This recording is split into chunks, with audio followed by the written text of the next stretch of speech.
सुप्रभात बाल मित्रों, आज 11 अप्रैल है और अभ्युदयवाणी की रेलगाड़ी एक बार फिर से आपको ले चलने के लिए तैयार है। आपके दोस्त और हमसफर प्रेम वर्मा के साथ आज के रोमांचक, ज्ञानवर्धक और नैतिक शिक्षा से भरपूर एक अद्भुत यात्रा में, जहां हम नए विचारों से प्रेरित होंगे, नई जानकारी हासिल करेंगे और जीवन के मूल्यों को समझेंगे। तो आइए इस सफर की शुरुआत करते हैं आज के प्रेरणादायक सुविचार से। एक छात्र का सबसे महत्वपूर्ण गुण यह है कि वह हमेशा अपने अध्यापक से सवाल पूछे। The most important quality of a student is that he always ask questions to his teacher. इसे कहा है डॉक्टर APJ अब्दुल कलाम ने।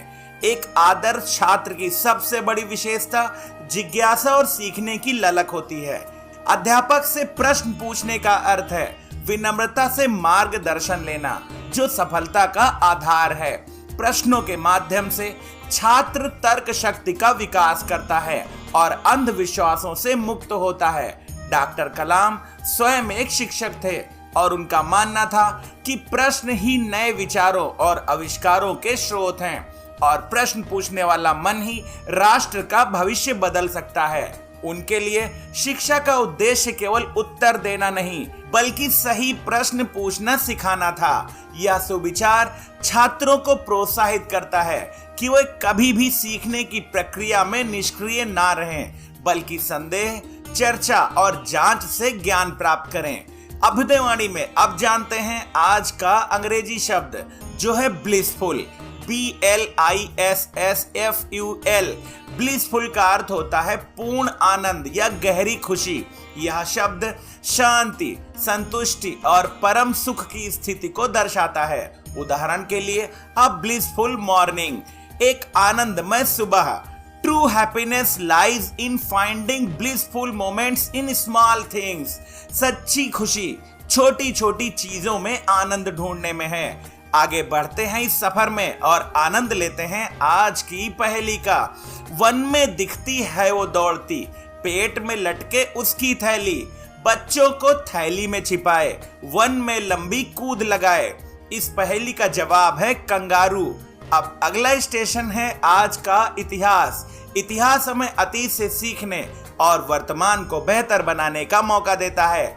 आइए इतिहास के पन्नों में आज 11 अप्रैल की कुछ प्रमुख घटनाओं पर नजर डालें। 11 अप्रैल 1827 को महान समाज सुधारक ज्योतिबा फुले का जन्म हुआ। उन्होंने भारत में जातिगत भेदभाव और स्त्री शिक्षा के अभाव के खिलाफ संघर्ष किया। उनके द्वारा स्थापित सत्य शोधक समाज और कन्या विद्यालय ने समाज को नई दिशा दी। सन 1869 में आज ही के दिन कस्तूरबा गांधी यानी महात्मा गांधी की पत्नी का जन्म हुआ। उन्होंने भारत के स्वतंत्रता आंदोलनों में सक्रिय भूमिका निभाई और महिलाओं के अधिकारों के लिए काम किया। 11 अप्रैल 1930 को ऋषिकेश में स्टील के तारों से बना लक्ष्मण झूला जनता के लिए खोला गया। यह झूला आज भी भारत के प्रमुख पर्यटन स्थलों में से एक है। वर्ष 2003 में भारत सरकार ने 11 अप्रैल को राष्ट्रीय सुरक्षित मातृत्व दिवस घोषित किया। यह दिन गर्भवती महिलाओं के स्वास्थ्य और सुरक्षा के प्रति जागरूकता बढ़ाने के लिए मनाया जाता है। 11 अप्रैल 1919 को अंतर्राष्ट्रीय श्रम संगठन ILO की स्थापना हुई, जो श्रमिकों के अधिकारों और बेहतर कार्य स्थितियों के लिए काम करता है। 11 अप्रैल को राष्ट्रीय पनडुब्बी दिवस के रूप में भी मनाया जाता है। इसी दिन सन 1900 में अमेरिकी नौसेना ने अपनी पहली आधुनिक पनडुब्बी हॉलैंड 6 को कमीशन किया था। अभ्युदयवाणी की अगली कड़ी प्रेरक व्यक्तित्व में आज हम जानेंगे ज्योतिबा फुले के बारे में। ज्योतिबा गोविंदराव फुले भारत के महान समाज सुधारक, विचारक और शिक्षाविद थे, जिन्होंने 19वीं सदी में सामाजिक समानता और शिक्षा के क्षेत्र में क्रांतिकारी परिवर्तन किए। 11 अप्रैल 1827 को पुणे के एक माली परिवार में जन्मे फुले ने बचपन से ही जातिगत भेदभाव और स्त्रियों की दयनीय स्थिति को नजदीक से देखा था। उन्होंने समाज की इन कुरीतियों के विरुद्ध संघर्ष करने का निर्णय लिया। सन 1848 में उन्होंने पुणे में पहला कन्या विद्यालय स्थापित किया, जहां उनकी पत्नी सावित्रीबाई फुले ने शिक्षिका के रूप में कार्य किया। यह भारत में स्त्री शिक्षा की दिशा में एक महत्वपूर्ण कदम था। सन 1873 में उन्होंने सत्यशोधक समाज की स्थापना कर जातिवाद और छुआछूत की प्रथा का विरोध किया। उनकी पुस्तक गुलामगिरी ने शोषित वर्गों के अधिकारों के लिए एक मजबूत आधार तैयार किया। विधवा विवाह, बाल विवाह निषेध और सार्वजनिक शिक्षा जैसे उनके प्रयासों ने समाज को नई दिशा दी। 28 नवंबर 1890 को उनके निधन के बाद भी उनके विचार डॉक्टर अंबेडकर सहित अनेक समाज सुधारकों के लिए प्रेरणा बने। ज्योतिबा फुले का संपूर्ण जीवन सामाजिक न्याय, शिक्षा और मानवता की सेवा को समर्पित रहा। आज भी भारतीय समाज में समानता और शिक्षा के प्रसार के लिए उनके द्वारा किए गए प्रयास प्रासंगिक है और हमें एक न्यायपूर्ण समाज के निर्माण की प्रेरणा देते हैं। अभ्युदयवाणी के दैनिक विशेष में अब हम जानेंगे 11 अप्रैल को मनाए जाने वाले राष्ट्रीय सुरक्षित मातृत्व दिवस के बारे में। प्रतिवर्ष 11 अप्रैल को मनाया जाने वाला राष्ट्रीय सुरक्षित मातृत्व दिवस भारत में मातृ और शिशु स्वास्थ्य के प्रति जागरूकता फैलाने का एक महत्वपूर्ण अवसर है। यह दिवस 2003 में भारत सरकार द्वारा मातृ मृत्यु दर में कमी लाने और गर्भवती महिलाओं के स्वास्थ्य संबंधी अधिकारों को सुनिश्चित करने के उद्देश्य से शुरू किया गया था। इस दिवस का मुख्य उद्देश्य समाज के हर वर्ग तक सुरक्षित मातृत्व संबंधी जानकारी पहुंचाना है। देश भर में आयोजित किए जाने वाले विभिन्न कार्यक्रमों के माध्यम से गर्भवती महिलाओं को प्रसव पूर्व और प्रसव के बाद की आवश्यक देखभाल के बारे में शिक्षित किया जाता है। स्वास्थ्य विभाग द्वारा निःशुल्क चिकित्सा शिविर लगाए जाते हैं, जहां गर्भवती महिलाओं की नियमित जांच की जाती है और उन्हें पोषण संबंधी परामर्श दिया जाता है। आंगनवाड़ी कार्यकर्ता और आशा बहनें गांव-गांव जाकर महिलाओं को संस्थागत प्रसव के लाभों के बारे में जागरूक करती हैं। राष्ट्रीय सुरक्षित मातृत्व दिवस हमें यह याद दिलाता है कि एक स्वस्थ माँ ही स्वस्थ परिवार और स्वस्थ राष्ट्र की नींव रखती है।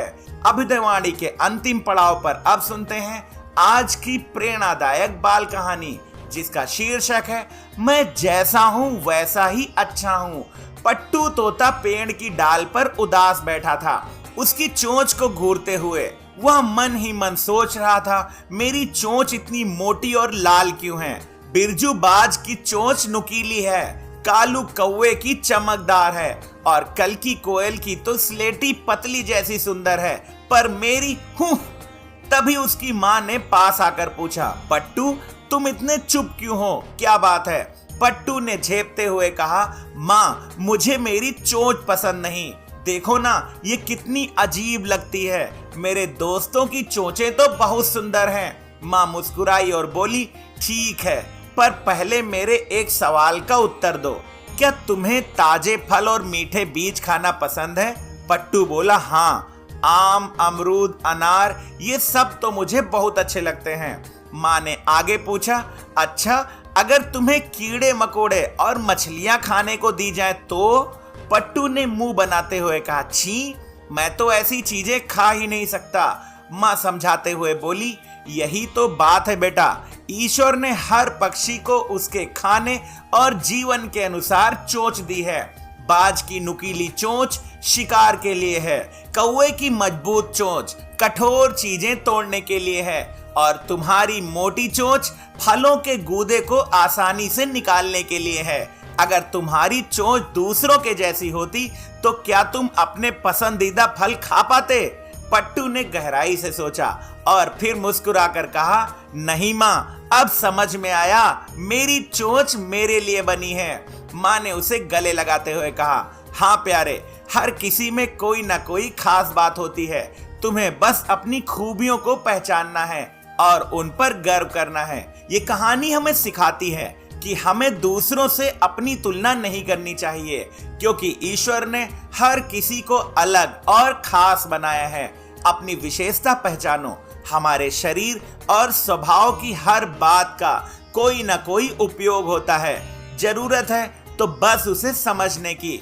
जब हम अपनी कमियों को भी अपनी ताकत बना लेते हैं तो जीवन सुंदर बन जाता है। आज की अभ्युदय वाणी का सफर बस यहीं तक था। कल सुबह फिर मिलेंगे एक नई ऊर्जा के साथ, रोमांचक, ज्ञानवर्धक और नैतिक शिक्षा से भरपूर एक रोचक सफर में। आपका दिन शुभ हो। जय हिंद, जय भारत।